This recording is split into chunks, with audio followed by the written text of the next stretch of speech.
I'm Spencer. And I'm JD. And this is The Heel Turn.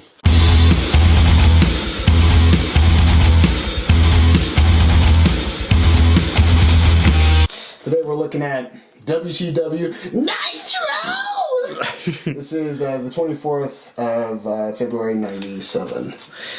Yep. Public Enemy versus Mongo and Jeff Jarrett. We're doing a little pay-per-view recap. Both of them have some notable events. Public Enemy won the three-way tag team match. Doesn't mean shit.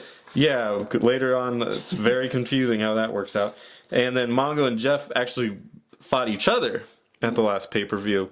And Jeff Jarrett won by hitting Mongo with the briefcase that Deborah threw to him. So now they're all on good terms.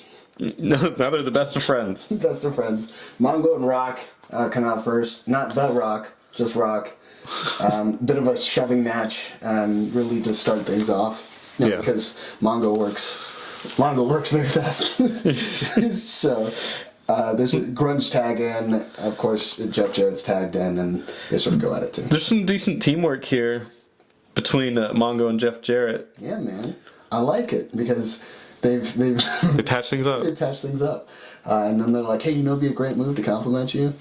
Here, let me do a bit of a leg sweep on these guys. You follow up with your leg drop, and we call it a day." And Mongo goes, "You know what? That racist term is right." So they follow up and go from there. And there's a bit of a hesitant spear to Rock because they're just working Rock at this point. Jeff, there's a spot where Jeff stays in the air for like 20 seconds, but jumps over Rock, who senses no urgency in the matter, is like, "I'm tired," or whatever the case is. Yeah. Mongo goes, spear, or whatever you want to call it, tackle. His leg tackle that makes him flip over. Yeah, it makes you flip over. And just like he used to do when he was part of the Chicago Bears. Did you know he was part of the Chicago Bears? Yeah. What a great man. I'm sure they would never have told you on commentary. It's not on his pants anywhere, I can tell you that. The match ends when Mongo, kind of out of nowhere, just decides, "I'm just going to hit Jeff Jarrett with a briefcase." Yeah, I don't like you. Crack! And then they cover him for the win. And Mongo was doing something that entire match. He kept doing this. What does that mean? It must be an in-joke or something. It's something stupid. The Four Horsemen come out, and Ric Flair says, and he's not in his woo state. He's in his boo state. Yeah. He disagrees with me. He's like, we need the Four Horsemen need team players. We need to work together. And he kind of yells at them, and then Arn Anderson yells at them too, the I granddad. thought Rick was going to be like, "Were you a team player on the Bears?" That's right, you were. So, yeah. There's a handshake, and Mongo even says, and they recap kind of what Mongo was trying to say. And it Took him 2 different times on the mic. Mongo says, I can hit you, no one else can. And I'm just thinking to myself, well, don't do it at the end of a match. I can hit you, but I won't let anyone else hit you. Yeah. They just said they also want to start winning matches again. So That's going to be important. Something tells me you can't hit your team. I could be wrong, though. Yeah, we'll find out. Anyway, moving on to the next match. Oh, they shake hands. I forgot to, yeah, nice. It was a weak handshake, if I'm being honest, because Jeff Jarrett's whole hand wasn't even in it, and Mongo's like, "Yeah, I'm the alpha." I think Ric Flair even grabbed Jeff Jarrett's hand and shoved him into it. Yeah. Suck his dick. So, not for kids. So, the next match is Galaxy versus Jim Duggan at this point. Yeah, Or Dugan. Duggan. This is a good match. I mean, it wasn't spectacular. I don't know who Galaxy is. He doesn't know who he is. Duggan does his usual stomp around, eventually does the tape on his fists, and then knocks him out and gets the pin. He's pretty much no-selling everything that Galaxy was doing. Yeah. And I was just like, why even have the match? Yeah. Like, why is Galaxy here? I don't know who that is. Send him to another Galaxy. He was also trying to, I guess, generate some... Is it heat? I guess he's very anti-NWO, but it's weird because NWO doesn't seem to care about him at all. Yeah, they have not mentioned him once. They're like, who the fuck is this guy? So, when he's pinning Galaxy, NWO! Before he punches Galaxy, Hogan! So, definitely definitely a thing. He cuts a promo, I guess. Shock the socks. Shock the socks? And That's shock what he said? the socks off of him. Oh. Hulk Hogan's action. Whoa! Yeah. He also says, I'll beat your A. Yeah. Pardon his French, I'm sure. Yeah. And then he says, I didn't hit Big Bubba. He's too pretty for me to hit, or something like that. Too good looking. No. He's because afterwards he was too pretty or something like that. Pretty much implying that he would have like straight fucked him up if Mangled his face. Yeah, but he was in too good of condition for it to be him. I don't know about you, but That was a really weird way to get that point across. it really sounded like he was talking about he's too cute for me to have intercourse with him. It's like gay murder. Girder. Joe Gomez takes on Hugh Morris. Hugh beats him up and wins with a moonsault. Who the fuck cares about Hugh Morris? Dude, Joe Gomez was getting tossed. Dude's getting tossed left, right, and center. And we were commenting, he's not in the best shape, which is okay. But you gotta, I guess like what, 100, 260, 250, something like that? Joe Gomez? Yeah. Yeah, he's a big boy. He's getting tossed by Hugh Morris. And why are they trying to put Hugh Morris over? I don't understand if Hugh Morris is a babyface or a heel. He's getting cheered sometimes. And then the audience is like this. And sometimes he's getting booed. He's like a John Cena or a Roman Never heard of Regins. Roman Regins. Roman Reginald. Yeah, I don't know. It seems very strange. I don't. Even Humor's later. I didn't even notate it, but he had a promo later where he's like in a cell, right? Like screaming. Oh no, that's for Uncensored. And that's for Uncensored. That's like, the commercial though. Yeah. Is he a freaking heel or a babyface? What is he? No one knows, man. We jump to the next. I guess it's just a funny thing. Don't do it. Get it? Humorous. Get it? Oh. Anyway, jump to the next match. We got La Porca versus the Ice Train with Teddy Long. Ice Train is I like Ice Train. he's a woo guy, isn't he? Yeah. Yeah, because he's on the West Side or whatever, and I'm like, where are you actually from? Tennessee, you know? Like, Yeah, Tennessee. I'm confused. And he's like, oh, I'm talking about the West Side of Tennessee, you know? But yeah, he's a nice guy. He hulks up. He seems to. That's like a weird tradition that a lot of these other wrestlers are doing. You see Jim Duggan, whatever, do it. Yeah, and he's just like, I won't take your hits anymore. You're like, oh, you're no selling you. This is great. I can imagine being the other guy in there. Like, I deserve better than this. So that's Well, Parker doesn't. He does a total of, I believe, 4 spinning back kicks in different variations. One off the turnbuckle, one after coming from the rope, one normal one, and then I forgot the other one. He probably spinning back kicks and when Ice Train's on the ground. He's like, fuck it! So, that's a blast. Ice Train gets some huge air on that belly, that drop, whatever it's called. Bro, I don't know how you can not hurt after taking that. He's a big boy. He's a big boy. He's 300 plus, for Big sure. boy, big moves. Yeah, he's like 350, dude. He's ginormous. Isn't it Braun Strowman 350? Yeah. You saying he's Braun Strowman? He's a good 350. There's also a line that Tony Schiavone says. He goes, worry about your own backyard before you move into someone else's. I'm like, first of all, who the fuck are you to move in someone else's backyard? Second of all, what does this have to do in the grand scheme of things? It was a weird, I don't know, they're off the cuffing too much, and it's weird. Next up, Eddie Guerrero and Chris Jericho Y2J. versus the Faces of Fear. We got Ming and Barbarian. Have you seen their faces? They're fearful. Dumb. Anyway, we got Hugh Chris Morris Jericho. made that joke. Yeah, Chris Jericho and Barbarian come out first. Do a little bit of a tussle. Chris Jericho's, of course, very rapid fire. I mean, this is a good match. It's a good match. At one point, Eddie pulls Jericho to the ropes. I'm trying to read my handwriting here. After a pretty good looking top rope belly to belly, that Barbarian gives Chris Jericho. Yeah, pretty much. That move is sick, dude. Oh, the belly to belly? The belly to belly. Oh, yeah, he launched him. I'm like, Launched he stayed in the ring. It's like, holy See, that's when you get like a big guy and a little guy, that's what you need to have. You need to have people, that big guy, like throwing that bitch around the ring. You know what I'm Let me tell saying? you something about that. Yeah, and rightfully so. He gets tossed around, but at the same time, they're playing to both of their strengths, so it's a good match because Chris Jericho's zooming up and down, and I got drop kicks for days, and then Chris Jericho's in there like the whole time. pretty much, and then when he gets tossed around, he gets tossed. He gets tossed around. It's pretty bad, actually. They hit the double headbutt. Yeah.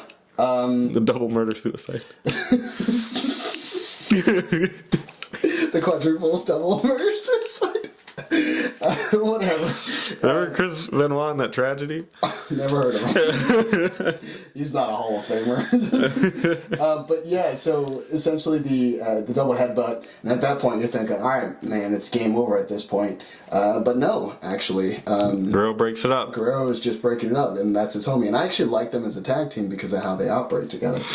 You get the fire back. You get the babyface comeback. Yeah, tag boom, combo. boom, hit him. Guerrero is hot tagged in and is he doesn't do what you hate, right? Where they just go in and clothesline. Oh yeah, thank God. He does some drop kicks. He still came in and I'm just gonna lay you out. It's like, okay, let's get because that's how they get like all on the same page. I'm gonna hit you with one of these, okay? But at the same time,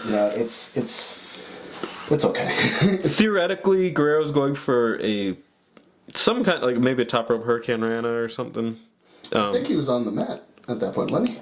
Oh no, he couldn't wasn't have been standing. Yeah, because Malenko interrupts. Now Malenko has some beef with Guerrero because at the pay-per-view, Guerrero was trying to pull the title away from Six, but really just ended up distracting the ref, and then Six hit Malenko with that belt and then won the championship that way. Yeah. So Malenko's now not the champion, and Malenko's mad at Guerrero. He's not. He doesn't care anymore. Oh yeah, he does. That's right. I just don't care. We'll get there. About what? About anything, especially his divorce. Essentially, Dean interferes, pushing Guerrero forward. He abandons whatever he was going to do, right into a big boot by Barbarian. Barbarian takes a 3 count. Face of fear win. This is my best match of the night. Yeah. We're talking cross. I think that's all we can do. Cross Because one was a business. wrestling promotion, the other one was something else. So yeah, no, I agree. This is definitely the match of the night. We jump over to the next match. Well, I mean, Dean cuts the promo. He's not satisfied. We've already been there. No, that's later. Oh, is it?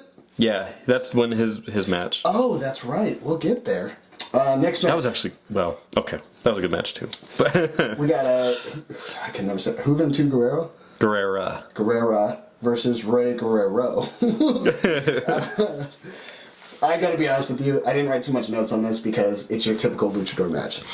Ray does, and he does these things a lot, but it looks so fucking clean. Yeah. His Hurricane Ranas, and then does a really cool baseball slide to Hurricane Rana outside. Yeah, you can tell that dude's got some agility, obviously, right? And Hoovy, I call him. Hoovy is that's what his Mexican friends call him too as well. Does a really awesome power bomb. I wrote pile driver on here. I don't know why I did that. I think when I was talking about it, you said pile driver, and I was like, okay. He knows more than I do. So. It's definitely a power bomb, and he does it from the top rope. He like flips over his back and then lands it. It's really awesome. Yeah. And then Ray, they have a little back and forth. Ray ends up winning with his springboard. Springboard flip-a-maroo. Where he flips you up and he grabs your leg. That's like his finisher. Like he's won a lot of matches with that. He has, but I also think he becomes the only guy later on that's doing Hurricane Ranas too. Like I don't see too many other people doing those.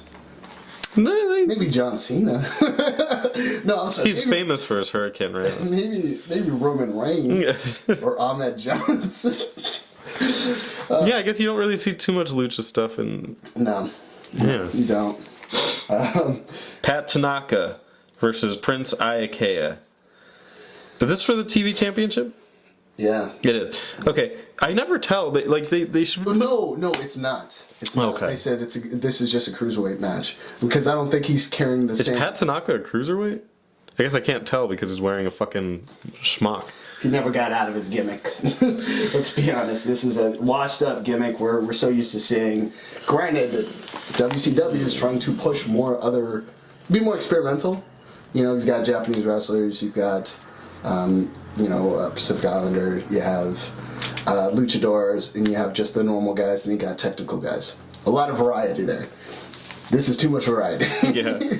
Dial it back.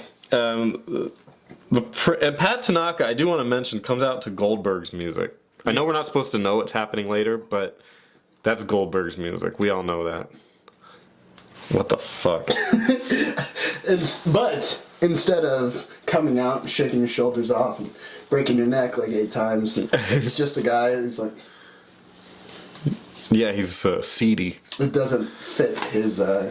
No. Fit his... Made me excited for Goldberg, though. Yeah, he'll be a thing. Prince IK showed some hesitation in there, too. I'm not sure if that was a botch or if that was just him supposed to be, like, new. Because they did play that up in the commentary, which was smart. That he was new? That he was, like, kind of beginning, and so he, like, not go for things. How did he even get on the stage? Hey, can you wrestle? Nope, sign me up. What the fuck? You noted a big teabag moment. Oh, I call it the skid mark. IK, I guess, is trying to get over a new finisher, which... Did he go over the ropes when he did it? I think he did a springboard. Yeah, and he's supposed to land with pretty much his dick on your chest, I guess. This dude had too much momentum. Dick to chest to neck to nose. I call it the skid mark. If it was in slow motion, it'd be like... What are you doing? No! So, yeah, just straight up swiped his booty sweat all over Pat Tanaka. Eat that taint. Yeah, man. Pat Taint Aka. He gets a 3 count off of, I believe, a follow-up move. I was laughing at the skid mark the whole time. I apologize.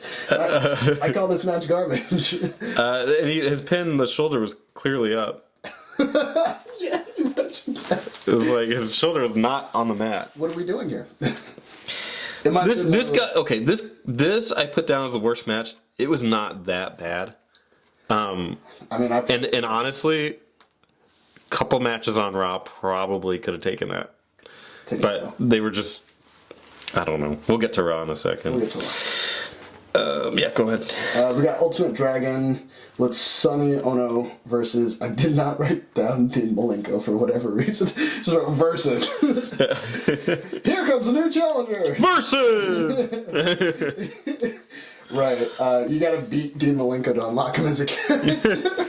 He's just a shadow. Just shadow Dean Malenko. And although you can't make out his face, you can tell he's been divorced. So Dean Malenko makes his way to the ring. The one thing that we were talking about is Dean Malenko, no matter who he's wrestling, will always control the pace of the match. He's always like, all right, you're a luchador? All right, well, we're doing submissions. Yeah. All right, Hulk Hogan, submissions. Put me in a good submission. Submissions. Anybody. He could pick up someone out of the ring, or in the audience. He can do Tony Schiavone. He's going like, all right, we're going to do submissions. That's just the way it is. And that's how this match starts. There's a cool bridge submission, though, in there. Yeah, well, that's what I was going to say is like, was that Oh, that's a different match. That's okay. Yes, bridge submission. Pretty hype. Because that looked like he was standing on his head. Well, he was on his head, actually. Ultimate Dragon was. We got Dean Malenko doing some heel shit. Yeah, he's going heel for sure. Which is great. There's a bad springboard botch. I just wrote that. I do not remember what would have happened. Well, obviously it was Ultimate Dragon. Yeah, Ultimate Dragon's no, doing I'm sorry, it. It was Sonny Ono. That's what he was doing. Dean Malenko chokes and bangs. That's what I wrote. Because he's choking Ultimate Dragon, then he starts banging his head on the Oh, neck. that was like fucking him. Then he starts fucking him. He puts his pants down. It's really weird. So going back to the botches. Well, I put 2. I'm sure you only put 1. The first one was when they wrap up and they just go around each other.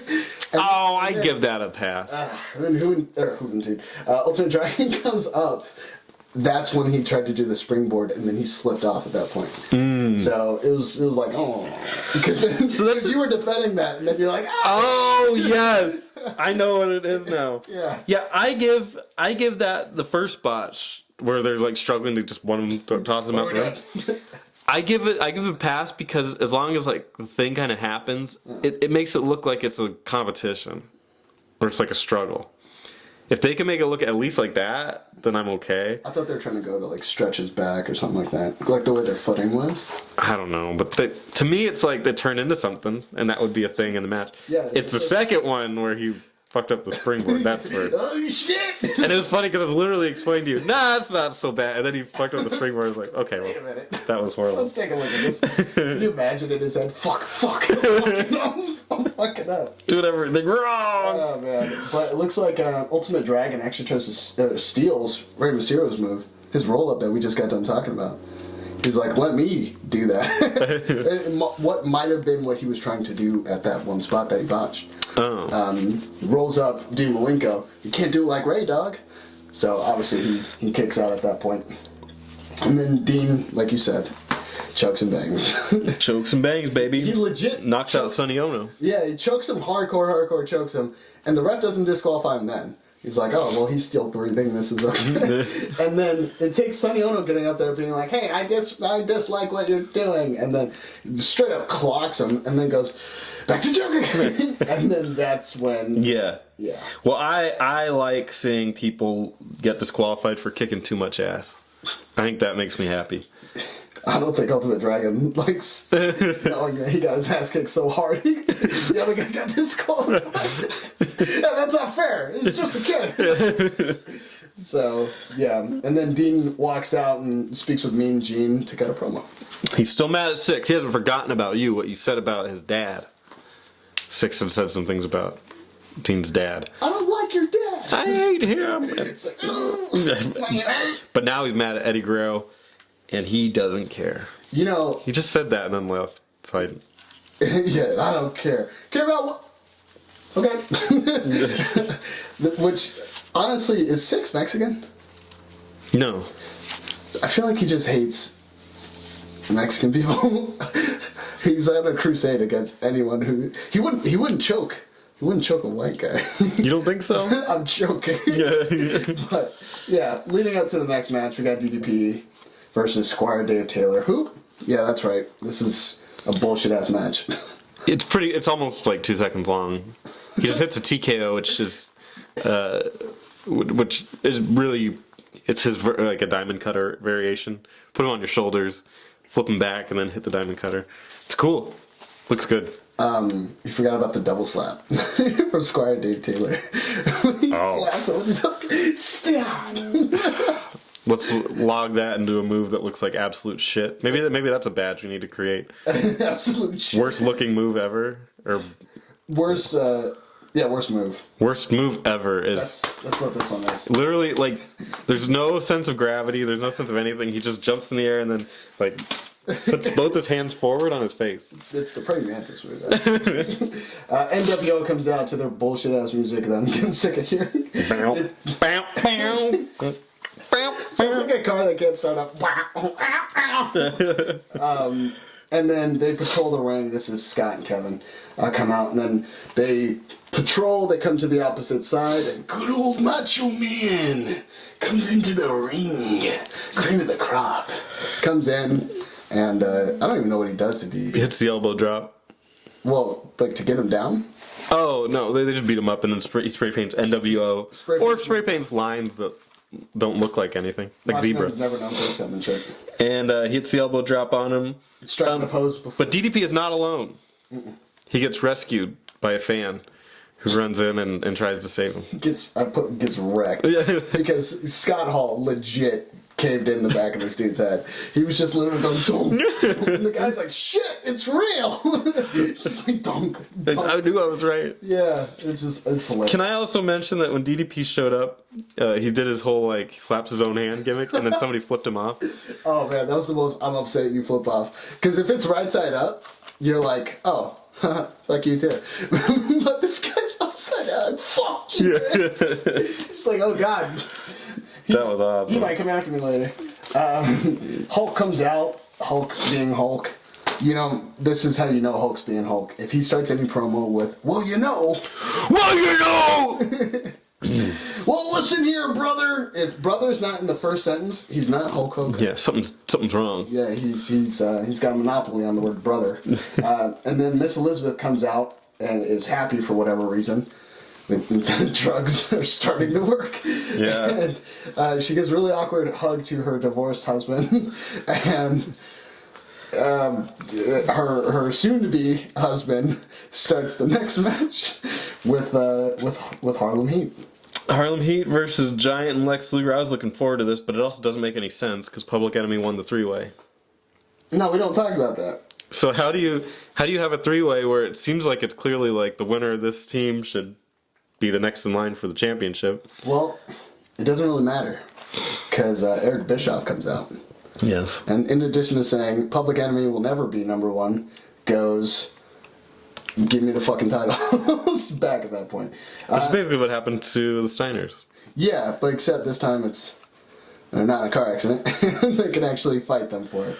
So, which they hype for uncensored, which is... He says, I'll give these back, but you have to put all the belts on the line at uncensored. And Eric Bischoff said, yeah, okay. You betcha. Give me these back. The funniest thing is he has nothing to lose. And legit, when Giant doesn't give him the belt back, he goes, I will fire you. Why didn't you just lead with that? I will fire both of you if you don't give me the belts right now, like they did with the Steiners. Yeah. That was... I don't know. It went like a fart in church. It was so bad. The funniest shit about it is the Harlem Heat, who's showing up upset, is like, "Fuck you, we're gonna fight you." It's like, "Yeah, man, we'll stand by you, whatever you think. We got your back." And it's just like, "Oh, what the fuck, man?" So they give up the belts, and then our dear friend Sting comes out, and he just doesn't say anything, and then Hogan gives him a big hug, and the show hug. ends. What? Oh, and he stands on the side of NWO, but he doesn't say anything. Yeah. So it's not like he's betraying WCW. He's just waiting for his screen to buffer. Next up is Raw. We're at the Hammerstein Ballroom, ECW. Man, EC Dub in Manhattan, New York. It's the ECW invasion today because we assume everybody's in Germany. God, man, I really wish there was some good invasion angles. Period. Nobody ever does the invasion angles right. No, they don't. Here's further proof. So we get the Blackjacks first versus the Godwin twins, just the Godwin family, whatever. Yeah. It's like the Hart Foundation, but on drugs. JBL's wrestling. That is JBL. They've had a couple of vignettes the last couple shows. Yeah. And here they are. Good for him to be here. Wrestling. We get our first instance of some spiteful fans, some good old Dairocky. It's not Dairocky. You know what? It kind of makes sense they would show up here because this is ECW. Yeah, they don't give a fuck. Yeah. It's just like when John Cena wrestled there. They all hate him. Makes sense. I mean, I don't know about that. What? So then we get Sham Kenrock. Sham Kenrock. Ken Shamrock in attendance, looking like he's getting paid off by the mob. He's watching. He's going, Okay. I don't know what the fuck I'm looking at, but it is what it is. And then, of course, we get, I mean, this is just a match. We get Blackjacks pinning the Godwins 3 count. I don't think it was JBL. No, I think it was what was the other one? LBJ. Blackjack Lyndon Mulligan? B. Johnson.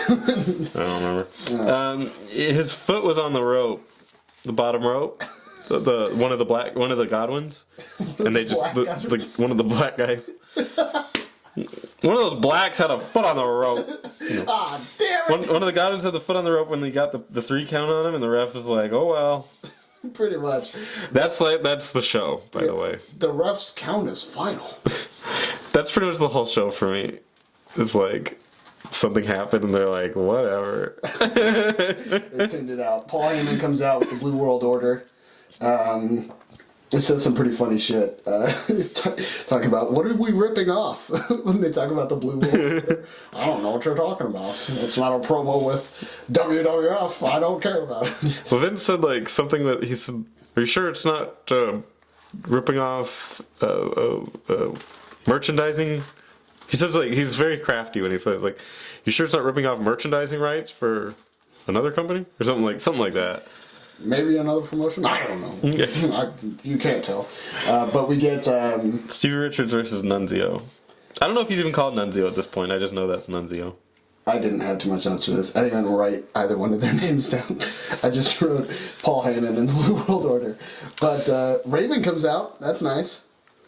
He does this, and then he leaves. Raven's returning, by the way. Oh, really? He was at WWF before as Johnny Polo.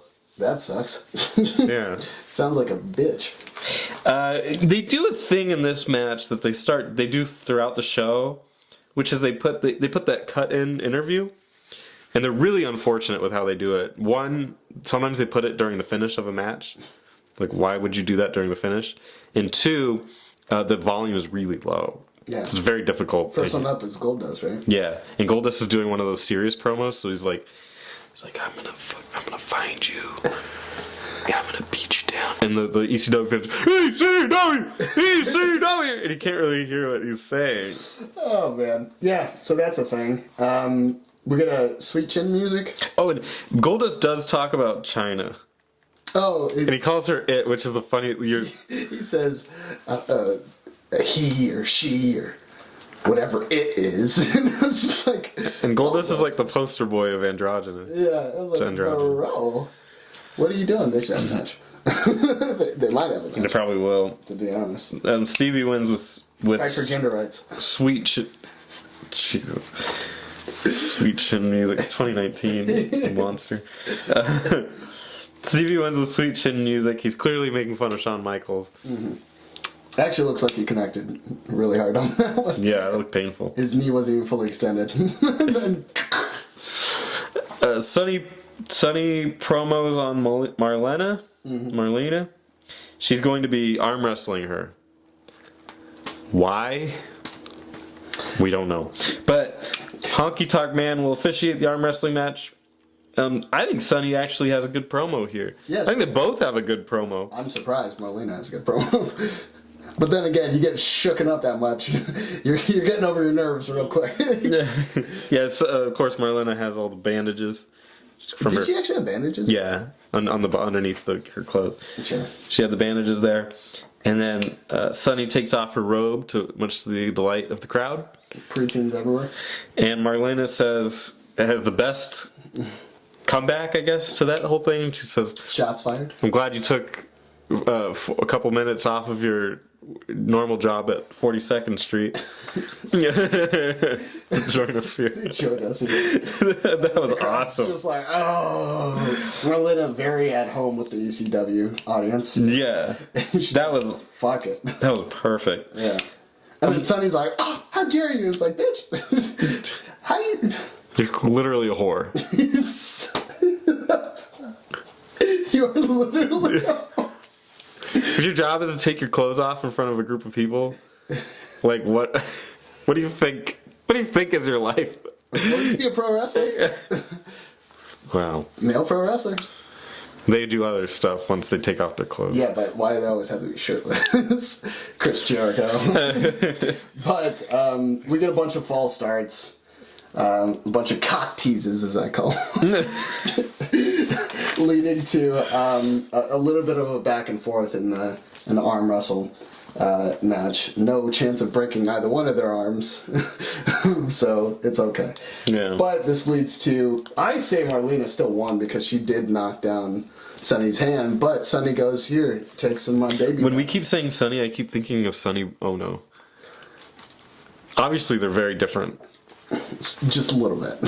Something tells me there's a bit of a difference. One of them's the most downloaded person on AOL, and the other person was on Raw tonight. Yeah, yeah, so Sonny Ono, in those short shorts that he loves, Yeah. taking him to town. Throws powder onto Marlena. She then cowers. She goes, powder. It's my weakness. There's also some weird camera issues going on. Yeah. Oh, and Vince is like, I'm firing that guy. You can tell. Someone's about to be fired for that. I mean, we're here live. And which leads to probably the weirdest Transition. Savio Vega decides, I want to fuck Marlena. Or at least, Yeah, I want to take advantage of the it. psychology here is odd because we were also told beforehand that Goldust and Savio Vega are gonna have a match. They're going to have a match. So the theoretical like psychology of this is Marlena is the girlfriend or the wife of the guy I'm gonna wrestle. I think I'm gonna go fuck her before our match. In front of everyone. In front of yeah, I'm gonna go like molest her or rape her Grope and all kinds of shit. before our match. Like What? Doesn't stop him though. like I get it from a wrestling heat thing. It's like, oh, let's build heat for this match and Only then on let's do it. ECW though. But it's like where in the world does that connect at all? It doesn't make any sense. Yeah, ridiculous as it is, he decides to perv on Marlena. Goldust with the best baseball slide in the industry. He's a slider, man. I think it's a suit. But I also think He greases it up. Yeah. It's like a slip and slide wherever it goes. Inside and out, he is lubed up and ready to go. When he slides in, he leaves a trail. Like, watch out for the Goldust trail. You'll slip if you Irish whip you there. They should make that an angle. So, part of a gimmick. So he comes in, slides in, and they have our next match. I like that it led to the next match. I just don't like the implications of it. Yeah, it's like Tasteless. that makes no sense. But it's Mr. McMahon. Not really too much to say. Savio works that claw a lot, like 3 times. I was getting really upset with it. Just like puts a claw. Like what? If you think of like what could be the most boring move ever, that's the claw. No, It's like worse than a rest hold. I was gonna say the sweet chin music. That move's sick. Okay, but he does his patented spinning back kicks. Crush interferes. At one point, Sunny is banging her tits on the freaking apron, and I was just like, "Oh." Yeah, She did it for a good minute. dude. Yeah, she's like, camera 6, get over here. Yeah. I was gonna say that Crush did a pile driver. He did something. It It was- was the laziest wrestling move ever. It was fucking scary, is what it was. That could end this man's whole career right here. Fire Crush. Hashtag Fire Crush. Speaking of Crush, don't Crush like it. interferes. Yeah. The lost interference was a DQ finish. And it should be noted that there was a guy named Miguel Perez that was on commentary. We couldn't even hear him. Yeah. A couple of times they're like, don't you have something you want to say? Like, thanks to the Latino community, the Latin community. And then he speaks Spanish. And you can only infer based on what he's saying, he's being gracious and thankful, mentioning different cultures and things like, or different parts of the world and whatnot. But he could have been saying something about our mothers. I didn't hear any madre in there, but you might be onto something. But he saves Goldust afterwards. Why? No one knows. I honestly, I was paying so little attention to him. Mm-hmm. I thought he was friends with Savio Vega. Just because they're both Latin American. I paired them together. Well, we wouldn't be friends then. Oh wait, no, we're both white. Hey, buddy, hey there, Steve. We get a quick little interaction with Ken Shamrock. Isn't that Sham Kenrock? Sham Kenrock. What a sham. And Jerry the King Lawler, where Jerry is boasting about how he is the person. He trained Ken on all those submissions. And then Ken, multiple times, and almost getting to the point of awkward. Oh, it was definitely to the point of My cringe factor is a little bit too strong than it because I was just like, oh, well, you got a couple more times you can say it before you hit my threshold, but you're good for now. So 8 isn't enough? Well, I don't know you, and you didn't teach me anything, and you are a You liar. are a liar. Those are the 3 words. He kept repeating them. Jerry's like, give me something else, man. I'm going to keep coming at you. Give me something else. And then he's like, I don't know you. There's only so many times you can say it before someone gets the hint. Maybe he doesn't know me. It's kind of like when an uncle talks to like an 8-year-old, and he's like, I don't know, he's just playing like little games with them, and he's like, oh, where's your dad, or where are they? And they're like, I don't know. Like, where is he? And the kid just goes, I don't know. And it's like, are you sure? Like, I don't know. Pretty fucking positive. It just kind of kept going. Like he's like a little child being annoyed. I think that maybe this might have been a dry run to test Ken Shamrock to see if he's got some other pipes that he can. Wait. We joked that he just lost his movie license. Yeah, right. It's just like Hollywood. I'm staying home. We jump over to the next match. We got Mikey Mikey Whipwreck versus Tasmanian Devil. Literally the Tasmanian Devil. Yeah, Taz comes out. Spinning around. Makes his way to the stage, causing a ruckus. They actually do some wrestling, which is cool. And there's some good suplexes going on here. That's what Taz is known for, he's a suplex machine. All the while, Paul Heyman and Jared King Lawler are arguing back and forth. Dude, I wish they would just forget about the wrestling, just have them yell at each other the whole time. Let's just do it. Farouk pops in again on that side thing and just bitches about Ahmed. Oh, and he still does talk about, like, where I had to come from. He tells Ahmed, you ain't from nowhere, I'm from the streets, you ain't from the streets. And I'm like, it's looking really difficult to believe you that you're actually from the streets, Farouk. Yeah. Well, nobody wears that kind of hat. In the streets. In the streets. Unless you're in the streets of... Do you think it's like the Warrior? Like they're taking after that with these guys? Oh, I've never seen the Warrior. Wrestle? No, I don't mean the Ultimate Warrior. I mean like the movie The Warrior. Where they're all a bunch of like gangs in New York. Oh, Warriors. Oh, Warriors. Yeah, there it is. Yeah. Maybe. But that's fucking stupid. You passed that time. That was an 80s film. You can't go back to clinking bottles, man. It's not going to work out. But yeah. We're getting a Taz bridge suplex. But it looked like it was into... Like a headlock or something? Yeah, a headlock or something, which is crazy. I didn't know Taz could move like that, I gotta be honest with you. Taz is killing it, dude. Yeah. Although he does botch a suplex to the outside. It's all good. That's all good. Yeah. Hits his Tazplex into a Taz mission. Gets the win. The other part. Oh, Sabu. Sabu comes out, almost knocks over the sign for Raw, jumping onto Taz's acolytes. I don't know if Sabu has ever not botched a jump. Sabu. I think that's like... Did you know that Mick Foley would like purposely take bumps weird? Why? So he would like... It would look like it really hurt. Like he would take bumps where his foot like hit the ring steps. Yeah. So it would look like it would hurt his foot. I wonder if Sabu is like an idiot savant that just fucks up every one of his moves so it looks like they're fuck ups, but he does it on purpose. He's talking with Mick and he's like, you do that? I can't control it. I just kind of jumped. I had a choice to protect myself. Yeah, Sabu is reckless, and honestly, I feel like this was just out of nowhere. They're just like, hey, by the way, Sabu's here. He jumps on a couple guys. They pick him back up, and then they carry him out. They were trying to get over a pay-per-view that was happening. I do not remember the pay-per-view. Paul Heyman kept mentioning it. It's like,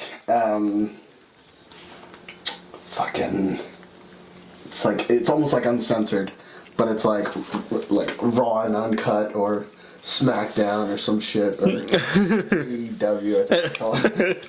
But what the fuck ever, that shit ended. Next up, we get a huge surprise, which I'm sure back then would have been a huge surprise. I guess it was a surprise. Huh.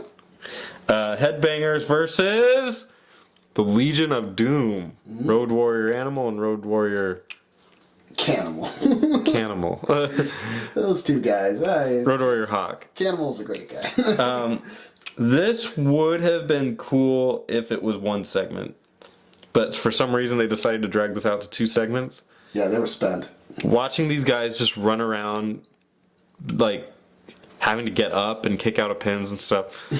That's not the point of the Legion of Doom. Legion of Doom is just to hit that destroyer, whatever you call it, the Doomsday device, I think it's called, where it's like he had him on his clothesline. Yeah, and they clotheslined him off. Yeah. Like that's the whole point of their matches. Just have them do that. like 3 times in a row. Call the match. There's like 2 of them. Yeah. Just pick one up again and do it again. Yeah, pretty much. Come back here. Oh, God! Way too long, and it ended with a double count out. So who fucking cares? I guess in some way it's like I know WWE today gets criticized when they say, oh, like your legacy people just go over everybody. Like whenever The Rock has a match or Stone Cold and whatever, we'll just come in and make people look stupid. I mean, CM Punk will tell you that. So I guess in a way it's like, well, they didn't have the Legion of Doom win. But like, who gives a fuck? There's no excuse. To me, it's like, who gives a shit? It's just dumb. It is. Way too long. There was a really cringy Shawn Michaels package. What the fuck was that? It's like sad music playing. I think they were like, he's gonna be back next week. Put something on. Yeah. Or something. But this is the same show where Stevie Richards did Sweet Chin Music. Mm-hmm. After stopping multiple times, they're like, don't you miss the real thing? Great stuff. Fuck that promo. We get to the next match. Devon Dudley versus Tommy Dreamer. He's a dreamer, Beulah. alright. Beulah came out with him. She can get it. She can. King and Paul are yelling at each other. That's so bad. I don't mean it like that. She's an attractive lady. That's it. And she can get it. Oh my god. And King finally says, I don't know if he's ever said it before, but he finally said the extremely crappy wrestling. He would call it that a lot. And that ruffles Paulie. What did they call him? Paulie Dangers? Yeah. Oh god. Ruffles his feathers so much. Yeah. He's just like, why you? I will say that the Taz match was the best match of the night. As far as So, extremely crappy wrestling. I don't know. might be onto something. This is an extreme match. A hardcore match. Yeah. I'm an idiot. Yeah. Fuck this. I don't like hardcore matches, so I gotta be honest with you. Not a big fan of them. Yeah, it was pretty dumb. I mean, it would have been worse, but I don't like you were kind of pointing out. There's a lot of like psychology stuff that doesn't make any sense. Yeah. Like Tommy Dreamer set up the steel chairs or steel steps. Yeah. On the apron, and then beat up Devon out there for a little bit, and then Devon just kind of like, oh, I'll stand up and just kind of rest my head against these steel chairs because nothing's gonna happen. Dropkick!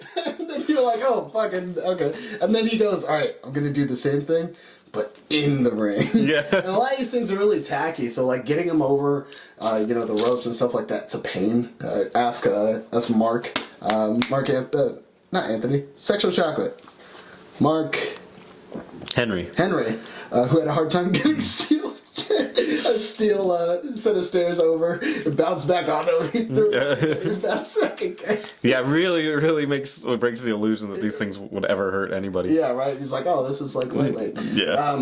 He does it again on the inside of the ring, and instead this time gets Irish whipped into it. Doesn't really add anything. We were joking about there being a pyramid of ladders, and then, you got to set up all the ladders, but you got to do it just right, and it has to tie into the story of the wrestling. And then they have to, instead of going up there, that's where the title's at. They have to go up there, and then no, he takes him down. The DDT. It's like, you don't need to be that high out there. Yeah. Shit's. Ugh. I think Tommy wins. There's literally a Undertaker promo going on at the exact same time But he wins. that Tommy Dreamer wins. Yeah. Which Taker he talks pretty low. Like, why would you do that? After hearing his voice from the Broken Skull sessions, you can tell how he's using his voice to sound like what's called, and it's literally the equivalent of me being like this and then going, but now I'm like this. And it's just like, God, man, this guy's not intimidating anymore. I don't even know if he was back. Well, he was back then. People were afraid of him. Bubba Dudley comes out. They beat up Tommy Dreamer. Even hit him with the 3D. Yay. That's good to see. And then Sandman comes out and cleans house. And we all fall asleep. And yeah. Because all he does is drink beer and get fucked up. But not because of the beer. He literally gets fucked up by the Dudley boys, and that match ends. He hits them with chairs. Oh yeah. Oh Yeah. yeah, that's right. They leave the ring, and he's like, "I don't blade," as he's with all the lines across his head. Yeah, he's bleeding. Yeah, he's bleeding. What's up with that? Uh, And then ECW kind of charges at King. They have like a little mini riot. King. Yeah. Jerry the King Oh Lawler. yeah, that's right. That's Because- weren't they supposed to wrestle each other or something? I don't know. No, well, they definitely didn't. But yeah, there's a little bit of back and forth, and Eventually, Todd, moving away from that, Todd interviews Ken Shamrock, or Sham Kenrock. Sham? Call him. I kind of like that name more. Rock. And he asks like who's gonna win, Undertaker or Psycho Sid. And Ken Shamrock said, "I think the Undertaker's gonna win. He's a little more technical." And then to be seen, we jump over to the next person that he's competing with Bret Hart and Stone Cold, and goes, "Who do you think is going to take it there?" "I don't know. I don't know if they picked who's going to win that one." I don't know if they picked who's gonna be the referee for that one. Yeah, right? It's a boy, but we'll figure it out. It's a toss-up. It's a toss-up. It's a toss-up. But he also is excited to be here. His wife is suffering from some clinical depression. Or whatever was she had. Throat. Yeah. Laryngitis. Laryngitis. She goes, "Aye." So, which is her normal voice. And then his dad's happy to be here. He's a great person. He's a great boy. Got nothing to do with his wrestling. So, alright. And then we jump over to Farquaad and Undertaker. That's Farouk for the uninitiated. And he comes out. He just goes, "You know what? I fucking hate this white dude right here." This guy right here, Immediately just starts talking shit about Ken Shamrock. which I like. And he's just like, "What the fuck, man? I'm here with my family." Yeah. My dad's I right love Farouk outside of the ring because he will just like he just knows how to just keep his mouth running and talking shit to people. Yeah, I mean, sure. He's an intimidating black guy. I don't know if I call that talent. I can't stop talking. Who you? I'll fuck you up. He's like a Mr. T type. Yeah, motherfucker. So he just calls out Ken Shamrock, and Ken Shamrock's like, "Bitch, I ain't even in the WWF yet. Shut the fuck up." It's like, you know what? I if you would like, I will run in there and I will take off these clothes and we can have a match. We can scrap, Yeah. buddy. Pal. Listen here, Buster. We can scrap if you wanna. We can leave our friends behind. If they don't scrap. Yeah, You know the rest. it's a depressing match overall because Undertaker comes out. I was literally reading the bio for Ken Shamrock as Undertaker was coming out, reading it aloud. I got about halfway through Wikipedia before he actually made his way into the ring. Yeah. What the fuck, man? And it's ECW. It is not that far to the freaking ring, and still this guy takes that long. Yeah, they're milking it. They're milking it. We get just some interference. It's a match. It's not the worst match they've had. It's not the best match. It's just there. I put boring and low compatibility. Nation gets disqualified. The second time they've gotten themselves disqualified. And then, okay. So earlier, Farouk was yelling about Ahmed Johnson, how he's gonna fuck him up. The Nation just gets disqualified. They're running in there fighting the Undertaker, beating him up. And then Undertaker gets saved by, you guessed it, the Legion of Doom. What? Who's writing this shit? And then it just ends. And then it ends. Mercifully, I'll say that. Put us out of our misery.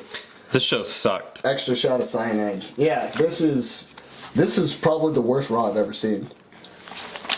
Bad. It's fucking bad. The It's worst, awful. yeah, maybe it was, because there was some with bad lighting and stuff, but they at least had like one or two good matches. This one was just bad. I don't have a single good match. I think the Taz one was pretty good, but Oh, Taz was okay, yeah.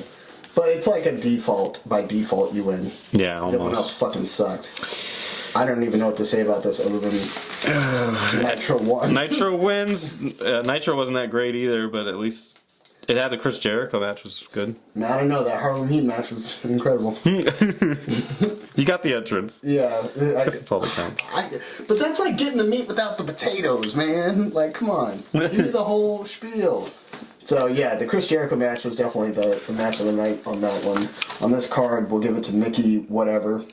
Mikey Shipwreck? Whipwreck. Mikey Whipwreck, yeah. Whoops, my bad. Fucking stupid name. And Tasmanian Devil for the win. That's kind of it. Slow night. Depressing night. I'm Spencer, I'm JD. and this is the heel turn. Thanks for watching. See ya.